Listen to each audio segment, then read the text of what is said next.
Okay. Um, I'm Anderson Brown. Today, I'm going to start, I'm going to do the book one of the Republic, Plato's Republic.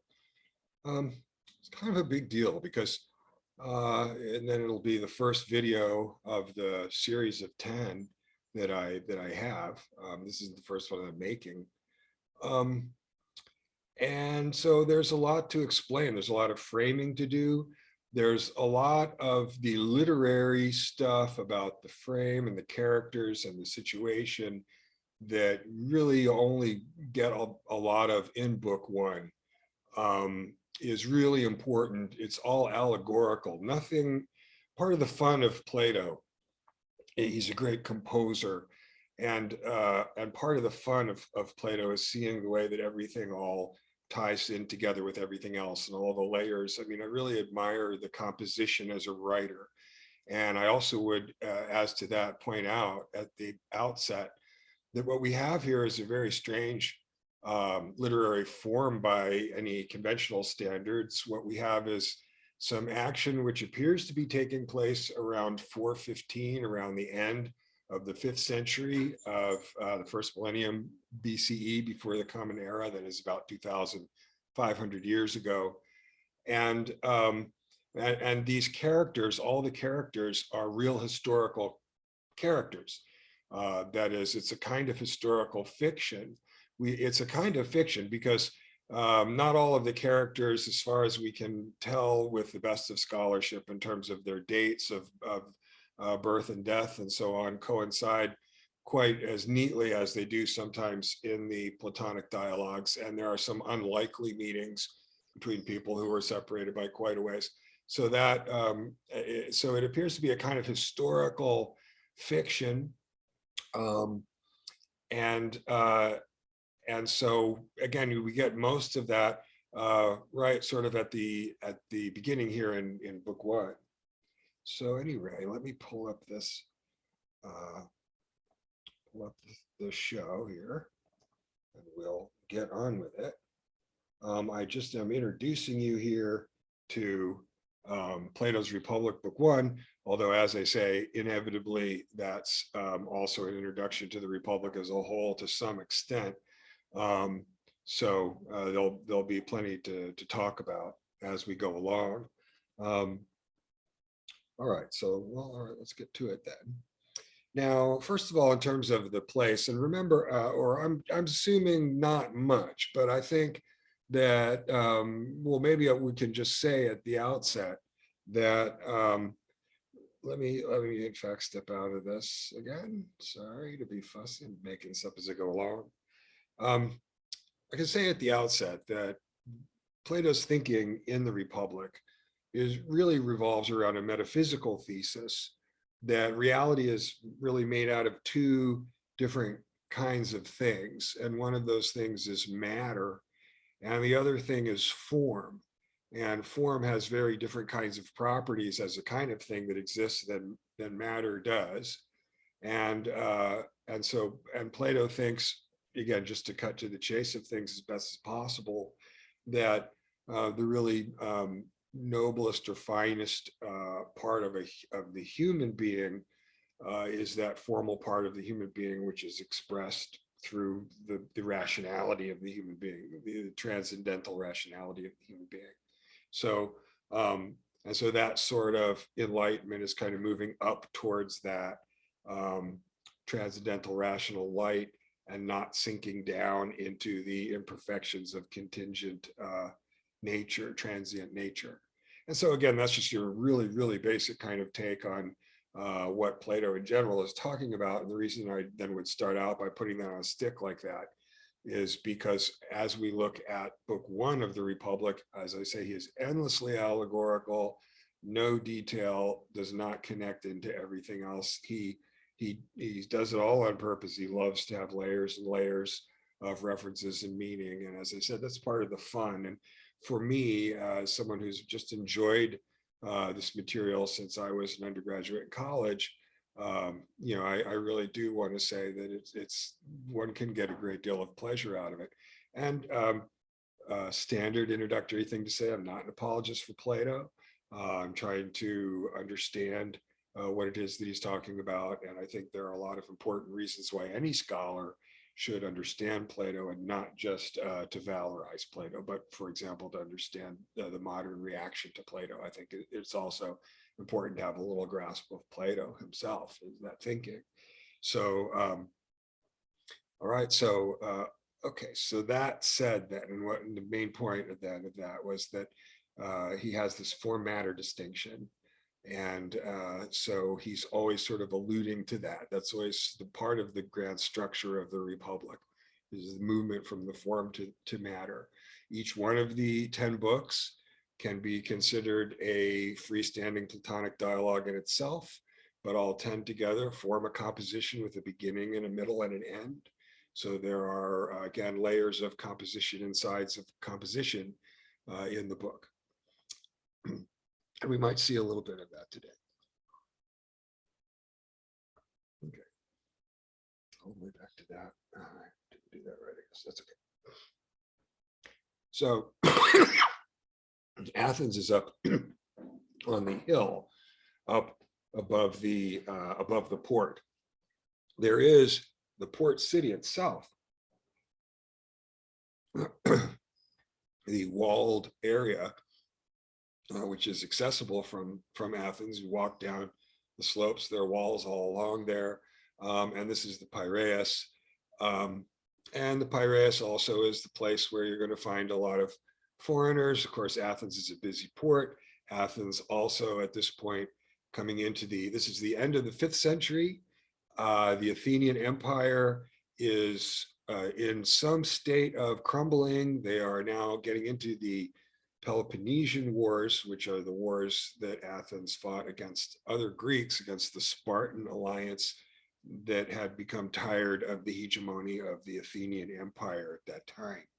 So, so it's a bustling, busy port. Athens is the center of all kinds of affairs of the Greeks in general.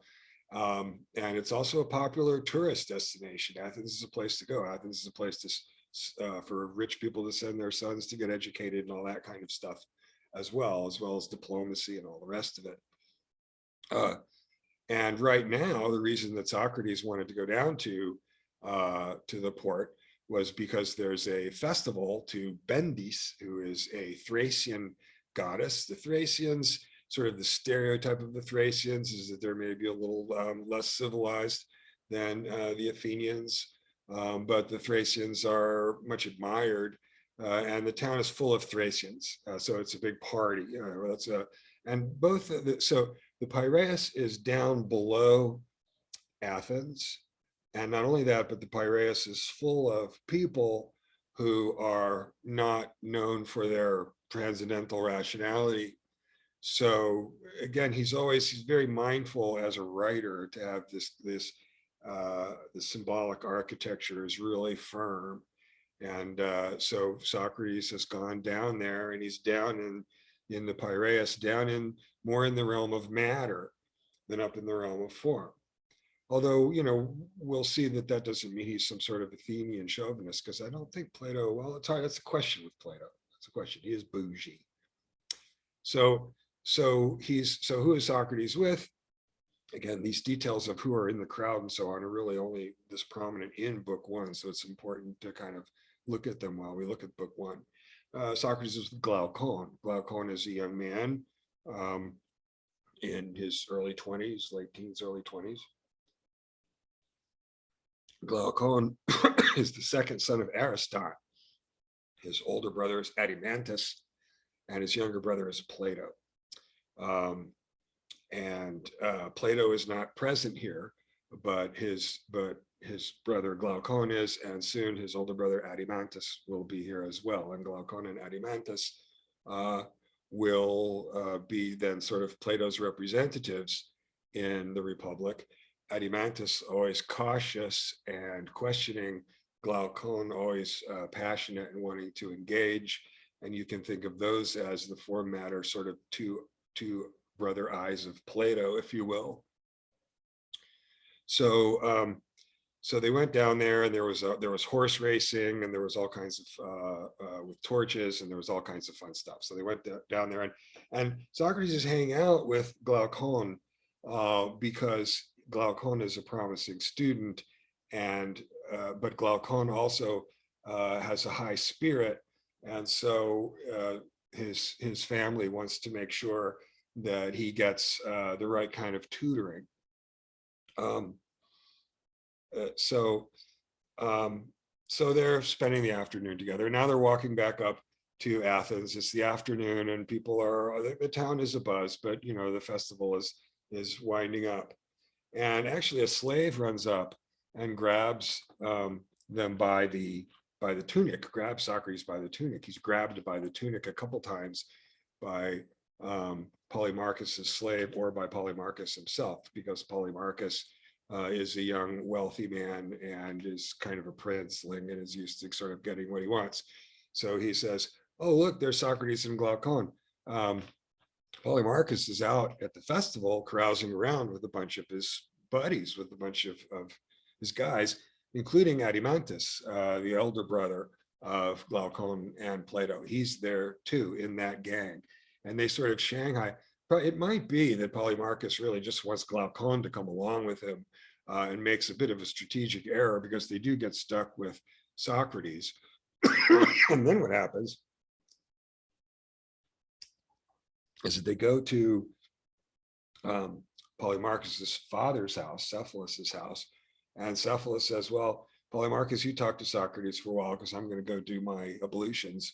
And so Polymarchus, who probably just wanted to go out and do party in the festival, actually sort of gets stuck talking with Socrates for a while.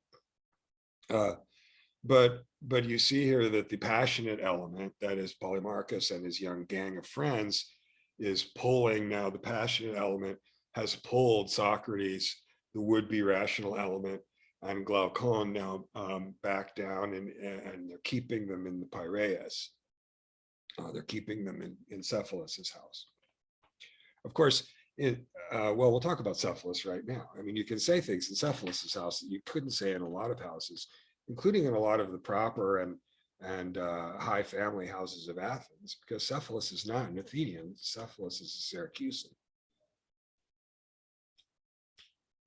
And back in the high days of the Delian League, some decades before, during the rule of Pericles, when Pericles was rebuilding the Acropolis and building up the Athenian Empire, the Delian League, he invited Cephalus to move to Athens, because Cephalus is a noted Syracusan arms manufacturer, and they were centralizing things to prosecute. They had centralized things to prosecute the Persian Wars.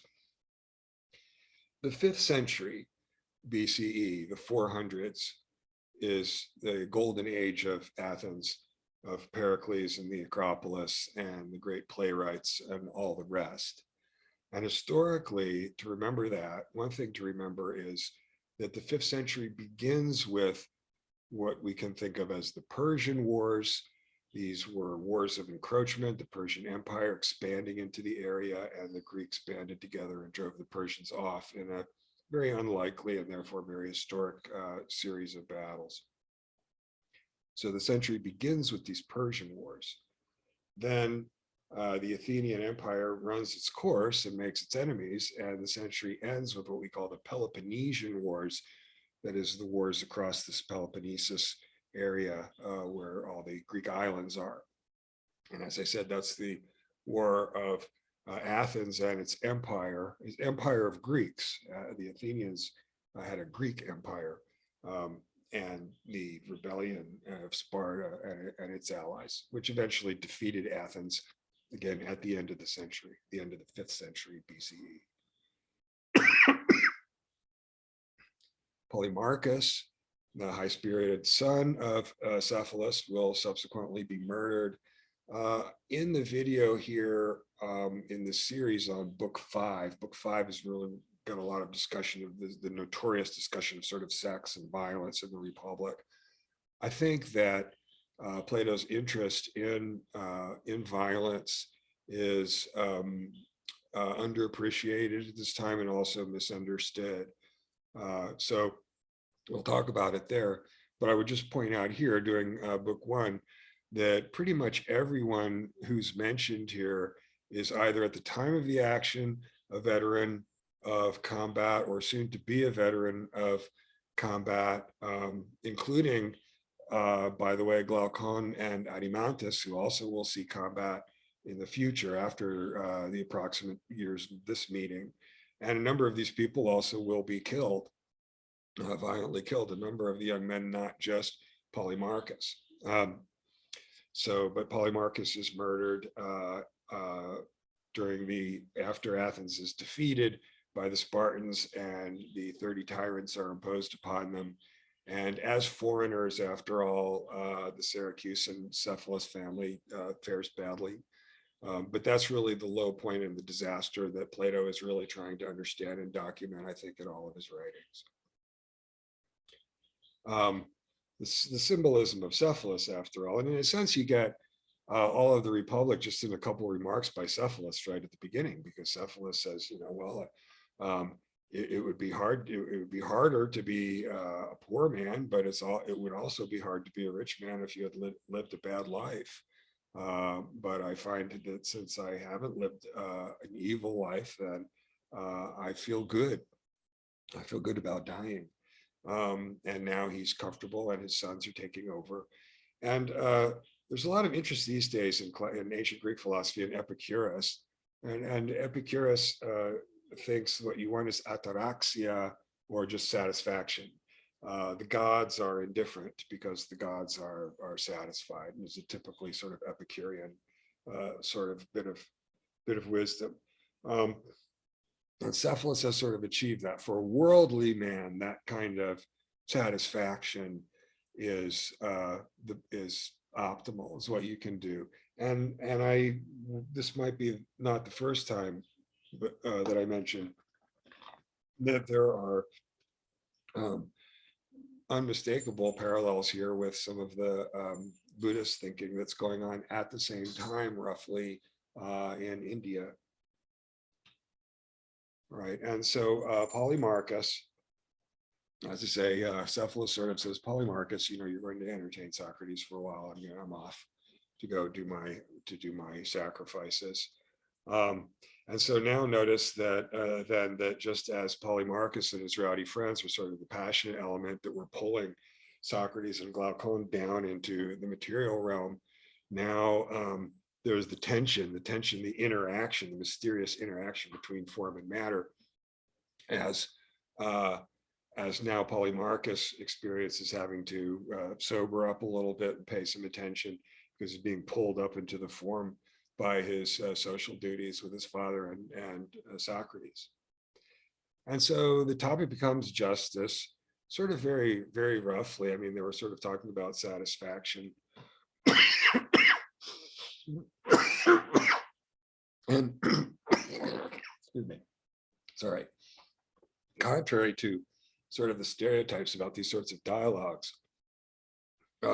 they sort of wander into it. I mean, Cephalus says something about satisfaction, and he's not, no one's asked for a theory. Socrates hasn't been a big know-it-all and said, oh, we're going to talk about justice or anything. And then Polymarchus just thinks he's just saying, well, yeah, I can explain it better, Socrates, but he thinks he's just echoing the plain common sense of his father. And I want to talk about, I just mentioned, violence. I'm on the second bullet point here. Telling the truth and repaying in kind is Polymarchus's first attempt. You got to notice he's giving an example of what might be a just act and not an example of justice itself. And I take it from most people's exposure to Plato, you can see that one. Telling the truth and repaying kind, but Socrates refutes that by showing that it's situational. I do just want to take just a second, though, and talk about that, because the example is this. The example is that your friend owns a bunch of weapons. He has spears and swords. And your friend has asked you to keep the weapons for him. you might wonder, why, first of all, what kind of friend of yours has a whole bunch of weapons and swords and things? And of course, that would be someone who had been a hoplite soldier. In this society, the citizens, the Greek-speaking men, that is the high status men, actually, uh, form together. They volunteer, and they're hoplite foot infantry soldiers, which are distinctive with those mohawk feathers on their helmets, and they have those round shields. Cephalus makes the shields. He's one of the sort of manufacturers of these shields. So you have then presumably here you have a veteran, because again, remember, you're coming out of the Peloponnesian Wars. Socrates, by the way, according to Thucydides, not just according to Plato, and all what Plato's account of the historical Socrates military experience is verified in Thucydides, so it's very likely to be true. And there are other documentations of his presence in at least one, for at least two of the other engagements that he was involved in. So Socrates, above all, is a veteran of multiple combat expeditions at this point, including a really miserable one where they all got plague, and there was a massacre, and it was a terrible defeat. Socrates was on that and came back. So you have this friend, and he's a veteran, and he has all these weapons, and he wants you to keep them for him. He doesn't want to keep them at his house. Why do you suppose that your friend, your buddy, who's the war veteran, wants you to keep his weapons for him? I don't think it's too far out, and I particularly don't think so when we consider the tight attention to the problem of violence and the possibility of communal control of the means of production of violence that we have in Book 5 of the Republic, which, as I say, I think is at the moment underappreciated. So the example that Socrates uses to refute Polemarchus's first attempt, when he says, well, it's just telling the truth and repaying things. And Socrates says, well, but that's situational, right? And what does that mean? It means, well, take, for example, if you had a friend and he gave you his weapons and he had told you what? Because you don't want to give them back, right? He's nuts now. He wants to take the weapons and go kill someone. Maybe he wants to go kill his woman. Maybe he wants to do something like that. And you don't want to give him his weapons back.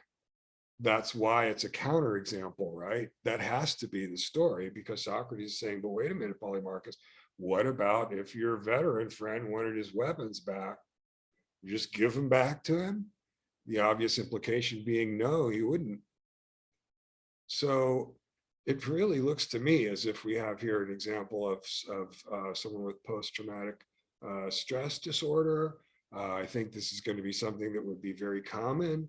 These people, again, these men were just expected as sort of titled citizens to go out and fight these infantry battles that were very, very brutal and hands-on. These were people who understood, who had to will themselves through violent encounters any number of times during their lives. And I think that's something, again, that we don't quite grasp how important that is for Plato, when Plato's talking about the rational element being in control of the passionate element in a society. All right, so just flagging that, because I do think that's kind of jumps out at me. And then let's get back to our screen share. Is it? This can't be right that I have to go through this damn thing every damn time. No. Okay. So then third bullet point, doing good to one's enemies and evil to one's friends. And this is also important. Sometimes I think if we have a sort of introductory level review of Platonic dialogues, it just seems as if we sort of put up these little mini arguments and then just kind of knock them down. And it's kind of an exercise that way. Well, these arguments aren't much, but these arguments aren't exactly the point. They're getting into what the real argument is. So let's look then in that third bullet point at why it is that the theory that justice is doing good to one's enemies and evil to one's friends is inadequate. Number one, we ought always be trying to do the good thing, never the bad thing. I mean, we can take that, I put that one first because we can take that just sort of intuitively. It's not going to turn out that sometimes the good thing is the bad thing, at least not according to Plato. Heraclitus is going to say just exactly that, because he's going to think that's just like saying that sometimes what you think is the hot thing is the cold thing. But I say here, we ought always be trying to do the good thing, never the bad thing. And then, there's underlying logic to that, because number two, doing good is not an instrumental craft like navigation. Just let me again explain that. The difference, the navigator, the craftsman can steer the ship anywhere, but the captain, the virtuous man, knows where to go. So again, look at that difference. Someone's a navigator, they can get the ship from point A to point B. They know how to do it. They know how to read the stars. They know how to do the charts. They can take the ship anywhere you want to go. But justice is something that's practiced by the person who says, where we ought to go right now with the ship is this place. This is what we should be doing right now. And that, he says, is not a craft like navigating the ship. It's rather, it's more transcendental than that. Okay. So Thrasymachus, and this, I guess, is the most famous thing about Book One of the Republic, is the encounter between Socrates and Thrasymachus, the argument between Socrates and Thrasymachus. Thrasymachus is an itinerant sophist, that is, he's a tutor to the youth and a public speaker who travels around from city to city, making his living that way. He's accompanied by another man. And he is resident at the time at Cephalus's house, because Cephalus has a much younger son, Lysias, who becomes a famous poet later on. Again, there really is a Lysias, just as there really is a Cephalus. These are people who really existed, and Lysias is, in fact, a successful Attic poet in years to come. All of these people in the dialogues, again, all are real historical people, and all also have political histories, subsequent political histories that they're known for, because the Republic is written by Plato somewhere around 375 or maybe 380, 375, somewhere in the middle of the first half of the 4th century BCE, about 40 to 50 years after the action that's described in the Republic. And let me just talk about this in general for a little bit here, again, because there's no reason to hold things back. When I first started teaching, when I was in my 20s, and I was very nervous to be teaching, and I was teaching Plato because I liked Plato, so I thought maybe that I knew more about it than other things. But I was very scared that I would run out of stuff to say. So I would come into the class with like 4 pages of, really densely handwritten notes, because I was really worried that I'd come to the end and then I just wouldn't know what to say. And after all these years of discussing and presenting Plato in classes, I've realized that you can't possibly get it all out. So you want to get everything out as fast as you can, so you get the conversation up to as high a level as you can right away. So, all right, yeah. So as to then, what's one of the things that's going on here, because we really want to appreciate Thrasymachus. Thrasymachus isn't just some sort of crazy person, and Thrasymachus isn't just some sort of beastly guy who's really rude. Thrasymachus is a representative of a kind of materialism. Plato, an admirer of Heraclitus, and Plato, in fact, tells us that Plato was even sort of an adherent of Heraclitus for a brief time in his youth. But the picture, and Heraclitus not unique among these Ionian naturalists from Ionia, from the Ionian coast of Turkey. Most of the people we know of as the pre-Socratics, then there are the Eleatics to the west. And these are early physicists, and they have these cyclical pictures of the universe sort of coming to be and passing away and so on. And the picture is one of a very chaotic, universe. Again, the perspectival element is this idea that what might be cold to me might be warm to you, the breeze, say. And so people who we know of as the sophists then are a subsequent kind of cultural movement, but very much interactive with these naturalist physicists, the Ionians. And so what? So what? Who cares? Well, the deal is this, that the idea is that the universe is this kind of crashing, bashing, paradoxical place where nothing really does make any sense at all. There is sort of raw forces kind of smashing around into each other, which in the end might not turn out to be, all that wrong of a cosmological picture, by the way, but in any event, that's the cosmological picture. And therefore, then, sophists like Protagoras and Gorgias say, human beings have to construct cultures and laws and mores and values, because it's only the human construct that protects us from the chaos, the darkness outside. And so people like Protagoras, who Protagoras, remember, says man is the measure of all things. Because what he really means by that is that there's nothing else measuring anything. It's not a rational universe. They're confronting the same problem that Kant does when he looks at the empiricist universe. It's just a godless, amoral, violent, meaningless place. And therefore, some kind of constructivist perspectival attitude like the sophists have is necessary.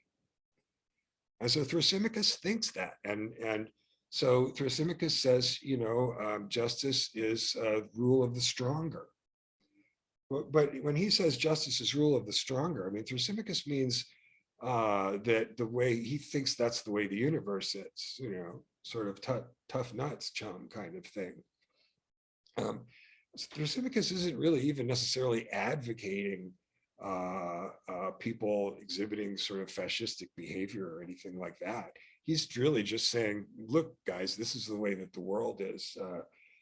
What you mean by justice, things coming into equilibrium. Justice is the rule of the stronger.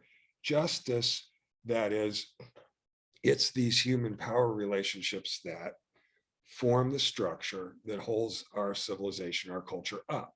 So we don't just fly off into nothingness, into chaos. So there really is a moral imperative on that sophistic view to understand that. That's actually a moral point of view for them. You have to, and it's one that's common. You hear it common today. You have to understand that things are constructive, that things are relative. So again, there's a very substantial argument. Thrasymachus is standing in again for these reductive materialists who think that there is no value in the world. Okay, and Plato's project as a metaphysician, as an ontologist, is to show that the world itself does contain value. And one of the reasons why we have a hard time grasping that about Plato today is because we're post-Kantian, and Kant says that all of that stuff is really part of the conceptual framework of the mind. It's kind of projection. And that's a very modern kind of thing to say. And notice it's also a very sophistical thing to say. We've kind of that we have to impose a kind of order where there is no order. And Plato denies that. Plato is making the kinds of claims that Kant claims humans can't make. Metaphysical claims about cosmology, about the nature of the universe, and he says it's ordered. Okay, so if any of that was good, let's get back to then his confrontation here with Thrasymachus. It's a really quite a nice piece of literature. Okay, again, second bullet point, the sophistic view of the universe is chaotic and violent, a paradoxical place where something's big or small, depending on perspective and relation. And so third bullet point, Thrasymachus then thinks that value, and not only that, he's not just an ethical relativist, these are epistemological relativists. Man is the measure of all things. And, the point there is that, there aren't any other minds, so it's only the mind that is measuring the things. So, so relativism, not as an epistemological theory, but as a kind of claim about, mind, I think. but it does not follow that ethical behavior is impossible. Again, the thing we have to understand about the sophists is they think, just like many people do in discussions about value today, that is in fact morally crucial to understand the socially constructed nature of valuation and mores and so on. Plato disagrees with that. And the last bullet point, it's really, Thrasymachus thinks Socrates is a kind of trickster and a kind of phony. And Thrasymachus, Socrates has all this kind of, it sounds to Thrasymachus like it's some kind of rhetoric about the good or something, with some kind of holy roller or something. And Thrasymachus just thinks Socrates is talking about stuff that isn't real, doesn't exist. Thrasymachus is not a primitive person. And so it's Thrasymachus really who says, oh, well, here comes Socrates. Socrates has a reputation as being this tricky guy who has all these gambits and things. And it's all, Thrasymachus thinks Thrasymachus is just giving people plain common sense.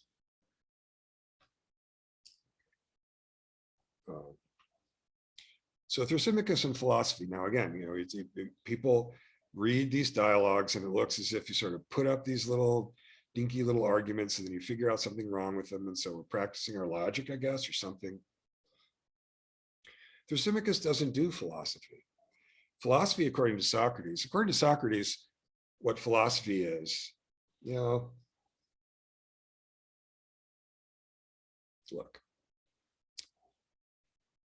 the activity of asking yourself what it is that you truly do believe, which isn't so obvious. We have to work, right? We don't just automatically know what it is that we truly believe.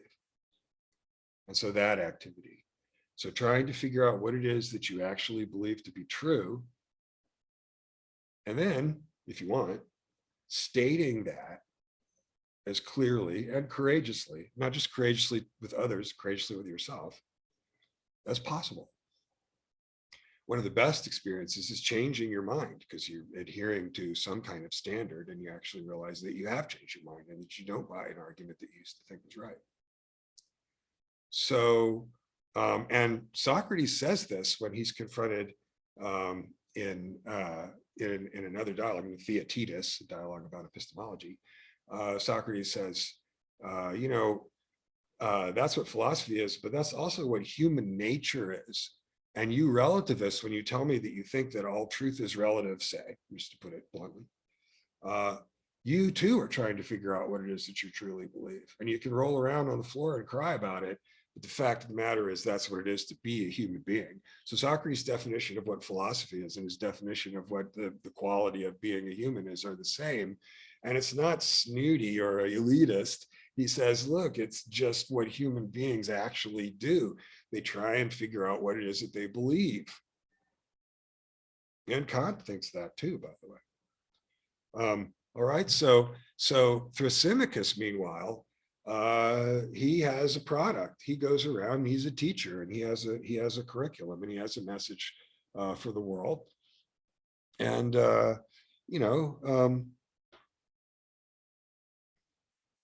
and the fact is that Thrasymachus, really won't do philosophy. He just won't do it. Socrates keeps trying to get him to do it. And part of the reason why Thrasymachus starts to get irritated with Socrates is Socrates keeps trying to lead him into doing something that he doesn't particularly want to do. Now, and again, remember, Thrasymachus doesn't, this is the first bullet point, he doesn't acknowledge any independent foundations of morality and truth. That is, he thinks, like the existentialists do, right, that morality and truth must be constructed by human beings. It's a defensible view. But a basic problem for relativists is that they can't be wrong, right? But Thrasymachus thinks, like maybe Nietzsche thinks, that really all of these relationships are just power relationships. But notice that the cosmology underneath that, he says, yeah, but they have to be some kind of power relationships in order to hold themselves in place, because these are the relationships that just out of whole cloth make up secure human society. It just, paradoxically, the safety of every individual, including the lowest status individual, is protected by these systems, these hierarchical systems of power. which are human constructions and which are the only thing that guard us against the wildness without. Okay, and that is Thrasymachus's view. So yeah, he does have a position. He thinks it's pretty good, but he's going to push it through. And he's not really too worried about further justification because he just doesn't think that's how the world works. So he just doesn't think that, Socrates, like Wittgenstein, he happens to say this too, thinks it's important to understand that what the philosopher wants is understanding.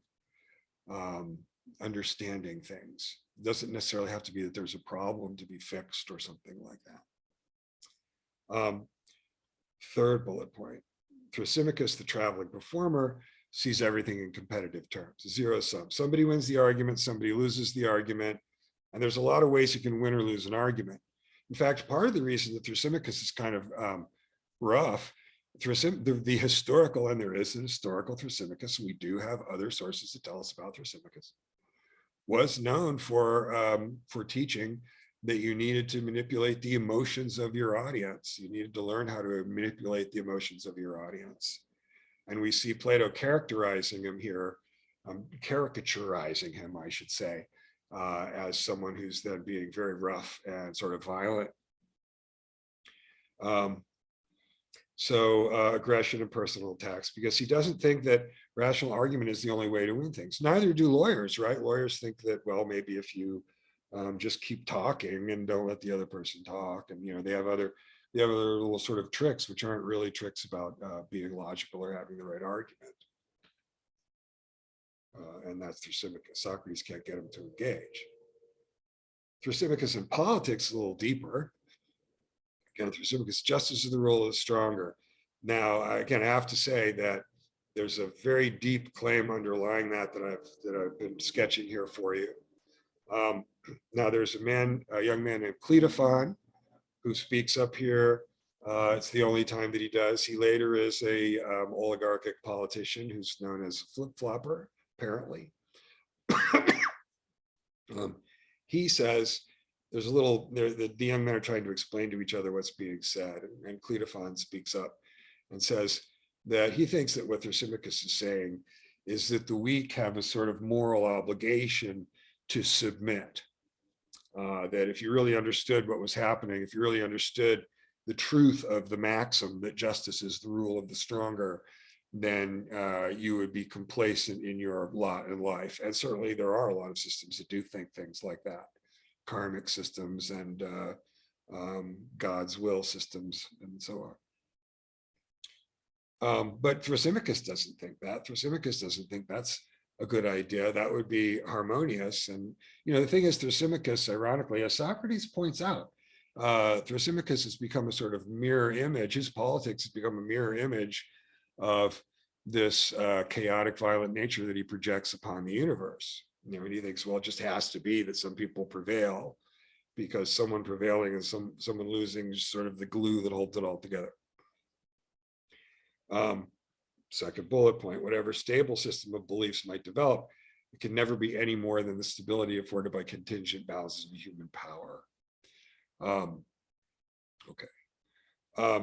Socrates, third bullet point, says a basic criticism of relativism, epistemological relativism. You say, well, it's true because I think it's true.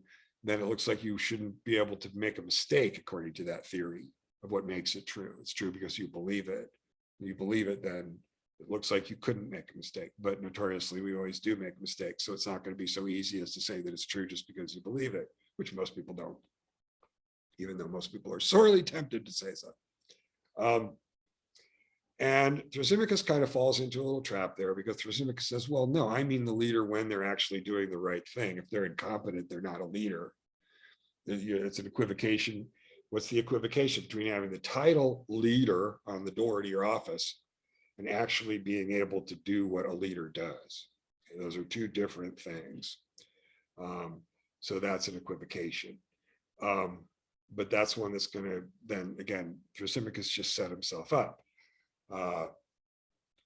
Third bullet point, the argument Socrates made with Polemarchus about the goal versus the technique. Okay, so it's going to turn out that ruling is more like navigation than it is like justice.